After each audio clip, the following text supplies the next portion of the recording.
Rush Camp. I was kidding. I don't think I can say that. Hey guys, what's up? Today I'm filming the second video in the Sorority Stuff series.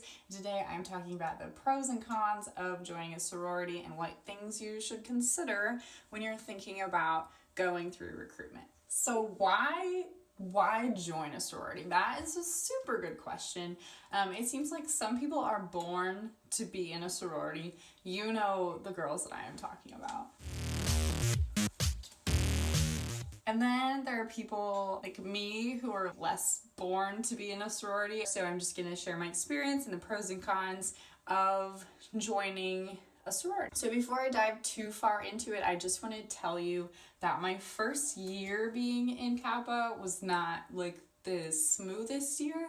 I think that sometimes it takes a little while for you to sort of reap the benefits of being in a sorority. So if you're currently in that position and you're like, should I drop? Should I not drop? I would give it a year, and then living in is the best way to sort of gauge your interest in continuing to be surrounded by those women, because you don't really know them until you live with them. So some pros to being in the sorority. So immediately your freshman year, you have a support group. You can recognize faces on campus. You always have someone to talk to. And aside from having connections with people in your sorority, you have connections with people in other sororities, in fraternity houses, and then you also have like networking opportunities that you might not have otherwise. So there are a lot of Kappas that have connections to Kappas that like can offer you a job, or you can get an internship, or you can babysit their kids. Someone needs a subleaser or something. So lots of connections in that regard, which is really helpful. And then something that I've learned that's kind of a pro of being in a sorority is I get to be friends with people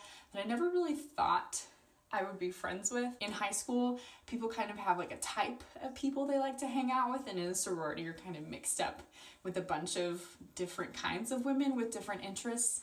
And I think not being in like an organized group where that is encouraged, it's harder for you to meet and interact with those sorts of people. There are people that I met like the first day that I was in Kappa, and I was like, oh my gosh, I will never be friends with that girl. We're friends and everybody gets along. So you kind of surprise yourself and push your boundaries in that regard, which is really nice. It's a good place for you to grow as a person, even if that sometimes is kind of uncomfortable. Moving into cons, where it is a little uncomfy sometimes. So speaking of people who were like born to be in sororities, sometimes you feel like you weren't born to be in a sorority. If you are kind of awkward, if you're not that person who like came out of the womb like shining, you might feel a little awkward or out of place or like lonely in a group of people sometimes. That happens to me still in Kappa. Sometimes I just don't feel like it's my group of people, but just keep that in mind. And then the biggest con, I think, to being in a sorority is probably just the commitments that you're making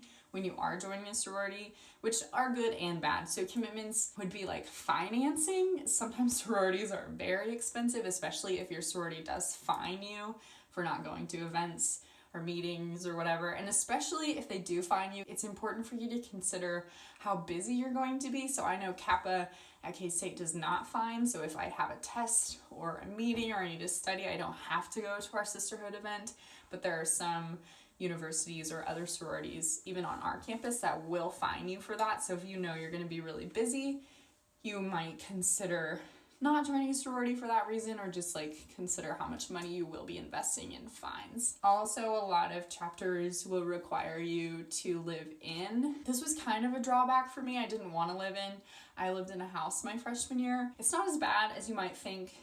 There are drawbacks. People are loud when they're not supposed to be loud. There's some drama sometimes. Not gonna lie to you, it's not like heaven on earth, but it's not a nightmare all the time, so that's good. Ultimately, I think it's really important to be transparent that like being in a sorority it's not like you see in the movies where everything is perfect all the time, or there's always drama, or it's always this or that. Being in a sorority is a really dynamic experience. It's not a dream by any means.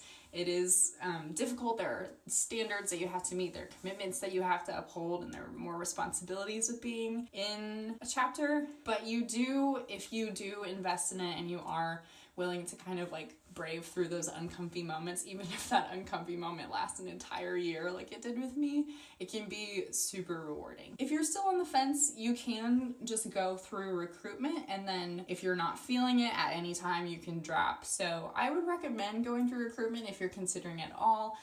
See what house you end up in, and then from there, if you're really not feeling it after a couple of months, it's okay for you to drop. You are absolutely not required to stay for the rest of your life. You can drop at any time. Sometimes we have juniors or seniors that will drop and they just know that it's not for them. So you aren't bound for your entire life. So it's an experience. It's a unique experience. Recruitment is a unique experience. So I'd recommend trying it. If you're on the fence, there are awkward people out there, so if that's you, know that there will be other weird people in your sorority that you can hang out with. I wish you the best of luck in deciding on whether or not to go through recruitment. If you do decide to go through recruitment, let me know in the comments like what school you're rushing at. Don't forget to subscribe. If you missed the first video in the Sorority Stuff series, it is on tips for recruitment, so if you are deciding to go through recruitment, you can click somewhere to see that, and I will see you in the next video. Bye